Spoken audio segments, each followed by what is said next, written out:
Mayong adlaw, naunlod ang usa ka fast craft sa Zamboanga City Port pasado alas 3 kadlawon niadtong Martes, Oktubre 7 ning tuiga. Sumala sa report, nagpundo ang mga fast craft sa pantalan diyang gihapak ug kusog nga pagbalod ug hangin.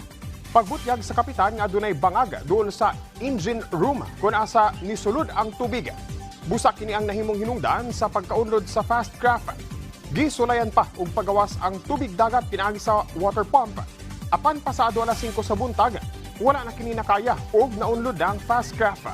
Hinuon walay natanang casualty sa panghitabo, apan padayon pang ginaimbestigahan ang hinungdan niini. Magpadayon sab ang magpahigayon sab og salvage operation ang mga otoridad aron nga mahawas ang mga fast craft ug manikayan nga makababag sa operasyon sa maong pantalan. Ana sa 326 ka mga mananagat gikan sa nagkanaang barangay sa Governor Generoso sa Davao Oriental ang nakadawat og tig 3,000 pesos nga fuel voucher silawom sa fuel assistance to Fisher Folk program sa Bureau of Fisheries and Aquatic Resources kon BFAR Region 11. Among distribusyon parte sa Tranche 2 sa moong programa nga gipahigayon nitong Oktubre 3 ning tuiga sa Barangay Poblasyon ug Nangan.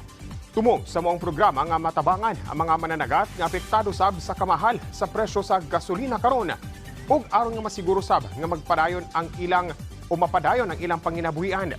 Sa gipahigayong programa gitudo sab sa moong mga mananagat kung paunsa gamiton ang moong mga voucher o gi-identify ang mga accredited nga gasolinahan. Mapasalamato ng mga mananagat sa hinabang, ilabi pa nga dakong tabang kini aron nga dili sila makautang sa panggasto sa ilang pagpanagat. O mo kadto mga nagunang balita dinhi sa PTV Davao. Ako si Jay Laga para sa Pambansang TV sa Bagong Pilipinas.